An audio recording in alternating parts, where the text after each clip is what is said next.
just some of the ayat that the Sheikh read for us, the Imam, Jazakallah khair, min Surah Hujurat, chapter, the 49th chapter of the Quran, only 18 ayat. But subhanAllah, in that surah, Allah subhanahu wa ta'ala talks about the fundamentals and the foundation of building a Muslim community. What is required, what's needed, the way that the Muslims should deal with each other, and even how they should think, the perspective that they should have and the outlook that they should have in life.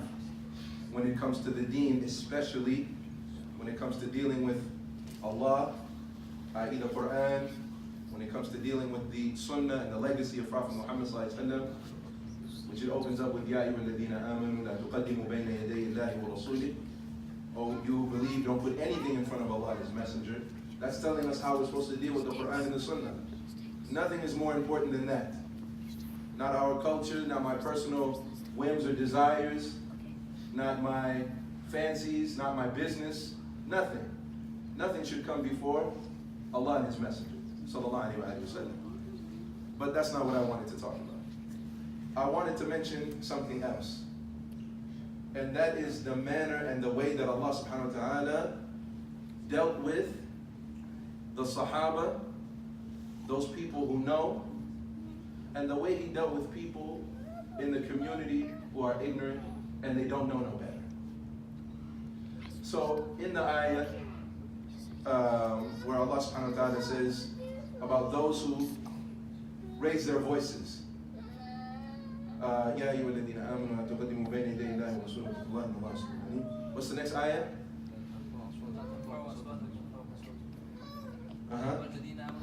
No, keep going. Keep going. وَلَا تَجْهَرُوا. Keep going. وَأَنْتُمْ لَا تَشْعُرُونَ. The sabab al-nuzul, this ayah, is mentioned that Abu Bakr as-Siddiq radiallahu anhu and Umar ibn Khattab radiallahu ta'ala anhu, they were sitting with Prophet Muhammad sallallahu alaihi wasallam. And while they were sitting with him, there was a tribe that had come, because this is known in Am al-Wufud, the year of the caravans that were coming. And there was a tribe who had came to pledge allegiance to Prophet Muhammad sallallahu alaihi wasallam and to embrace Islam. And when they came, Abu Bakr as-Siddiq radiallahu anhu and Umar ibn Khattab were discussing in front of Prophet Muhammad sallallahu alaihi wasallam who should be the leader of this wufd, this group. And Abu Bakr as-Siddiq, he said it should be one person. And Umar ibn Khattab radiallahu anhu, he said it should be somebody else. And Abu Bakr as-Siddiq radiallahu anhu, he said to Umar, you're just saying this because you want to be different from me. I'm saying one person and you're saying another. Bas, anta turid an tukhalifani bas. You're just doing it out of spite. And of course Umar ibn Khattab radiallahu anhu, he said, no, I'm not doing that. That's my opinion. That's what I want. They started raising their voice in front of the Prophet ﷺ. And because of this, Allah said, لا ترفعوا أصواتكم فوق صوت النبي. Don't raise your voice in front of the Prophet Muhammad ﷺ. Don't raise your voice over the Prophet Muhammad ﷺ. And of course the ayah before that, don't even put your own opinion, even your own opinion, بين يدي الله ورسوله. Don't put your opinion in front of Allah and His Messenger first. Let Allah say something first. Let Prophet Muhammad sallallahu alaihi wasallam say something first. Then after that, then you can have something to say, but not before that. Not before that. But look at the way. You know, they started arguing as if they forgot even Prophet Muhammad sallallahu alaihi wasallam was there. And what did Allah subhanahu wa ta'ala say about them? When they did that, what did He say about them? أن تحبط أعمالكم وأنتم لا تشعرون. Be careful that you do something like this and all of your good deeds. أن تحبط أعمالكم وأنتم لا تشعرون. All your deeds are rendered useless and you don't even realize it. You don't even feel it. وأنتم لا تشعرون. You don't even feel it. And it's all worthless. And can you imagine? Abu Bakr as-Siddiq, this is the last year, the 9th year of the Hijrah, when this ayah, when this surah was revealed. That means all those years that Abu Bakr as-Siddiq is with Prophet Muhammad sallallahu alaihi wasallam, Allah is saying, All of that would be worthless. All those years, Umar ibn Khattab, he's fighting jihad, fi sabilillah. He's giving sadaqah, fi sabilillah. He's praying qiyam al-layl, fi sabilillah. And Allah is saying all of that could be worthless if you put something in front of Prophet Muhammad, your own opinion, your own, and you don't respect his sunnah, his legacy, his opinion. They don't have adab with the, if they don't have adab with the Prophet Muhammad, all those good deeds you think are worth something, and it could be all worthless if you don't have the type of respect. Al-adab alladhi yaliqu bin Nabi sallallahu alayhi wa sallam. Look at how the way that Allah talked to the people who should know better. Because Abu Bakr as-Siddiq, from the first day Prophet Muhammad ﷺ told him about Islam, he said, Ashhadu an la ilaha illallah. From the first day. He didn't argue, he didn't debate, he didn't think about it. Even Rasulullah ﷺ said, all of the people, لما عرض عليهم الإسلام, all of the people, they thought about it. Should I enter into Islam? Should I say la ilaha illallah? He said, Illa Abu Bakr. And so because of that, Allah had a certain way, and usloob, the way that He made ta'deeb of Abu Bakr as-Siddiq wa Umar ibn Khattab.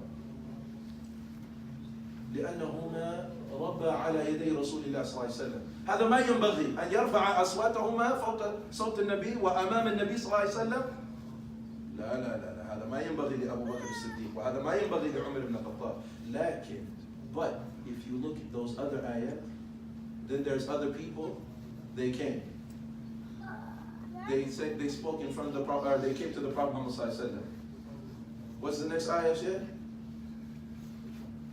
After that.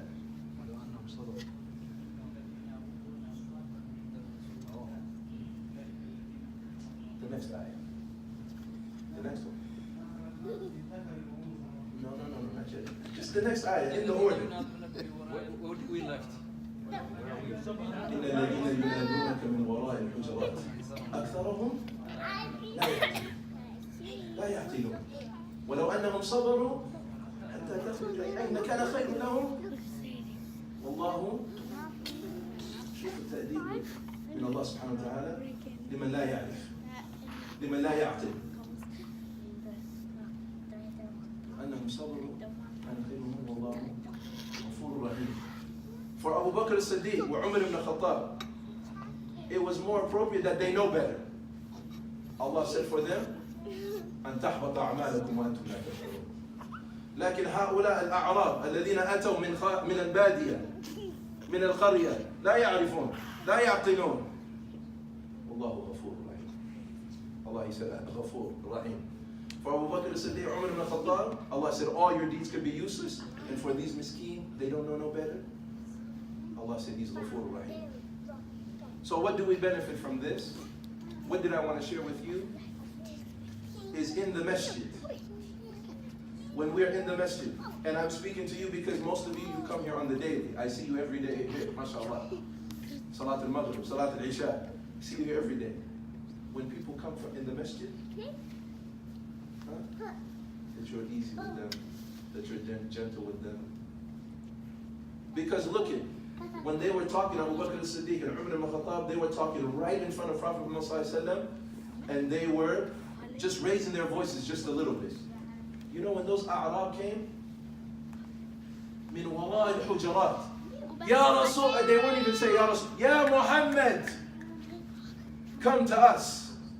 From behind the wall to the house of the Prophet, they're yelling. But Allah is Ghafur Rahim. Just Abu Bakr as-Siddiq and Umar ibn Khattab, they're having just a small argument in front of the Prophet, and he said all of their deeds were useless. So now what? When we are here and people come to the masjid, you should be easy with them. You should be gentle with them. You should welcome them and make them feel like they're guests in the house of Allah subhanahu wa ta'ala. Each and every one of us, this is our job and our responsibility. That when people come to the masjid, you make them feel welcome. You don't have to know them. They don't have to be from your tribe. They don't have to speak your language. They just have to say, La ilaha illallah, Muhammadur Rasulullah, wa nurahibu bihi, mashallah. Shake their hand. Say, Assalamu alaikum.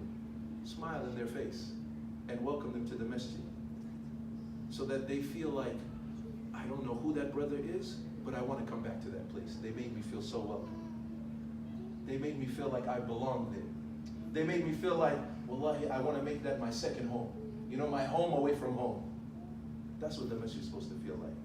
And that's what we benefit when we learn from this ayah, that a lot of the people today, we think they should know better. But wallahi, masakeen. Wallahi, masakeen. We think people should know better about al-libas, al-pantalon fawq al-ka'bayn. ولكن مساكين. We think everybody should know about the beard. مع أن النبي صلى الله عليه وسلم قال اعفوا اللحى. He said, leave alone the beard. ولكن أكثرهم مساكين ما يعرفون. We think most of the people, they should know how to pray properly. But wallahi, even in this masjid, there's some women, they came and they said to us, and he's my witness. Nasser is my witness, Ustad Nasser. There was women, she said, wallahi, I don't know how to pray and I have children. So if you welcome them and you make them feel good, and you make them feel like they belong in this masjid, and you make them feel like they're one of part of this ummah, then after that you can teach them whatever you want. After that you can share whatever you want after that. But not before. Not before. You know that young guy who has the hair like this? Everybody wants to tell him before he even gets to the musalla, change your hair. The one who's not dressed properly, and I agree with you, it's not proper. هذا ليس من الهوية الإسلامية. But we want to tell him that before he even reaches the masjid to pray to Allah subhanahu wa ta'ala. We want to tell him about halal haram قبل أن يدخل في المصلى. How can we do that? You have to get them in first. Then inshallah, then you can give them medicine. You know, if you go to the hospital, imagine if the doctor is telling you all the stuff you do before you go to the hospital. And the nurse is standing out before you even come into the hospital. No, you got to come in the hospital first. We have to check on them. Then they give you medicine afterwards. It's like that. And we ask that Allah subhanahu wa ta'ala that He guide each and every one of us. And then He make us of those who make all of the people who come here to feel like guests. We ask that Allah subhanahu wa ta'ala protect us. اللهم أرنا الحق حقا وارزقنا اتباعه اللهم أرنا الباطل باطلا وارزقنا اجتنابه وآخر دعوانا الحمد لله رب العالمين وصلى الله وسلم على نبينا محمد وعلى آله وصحبه أجمعين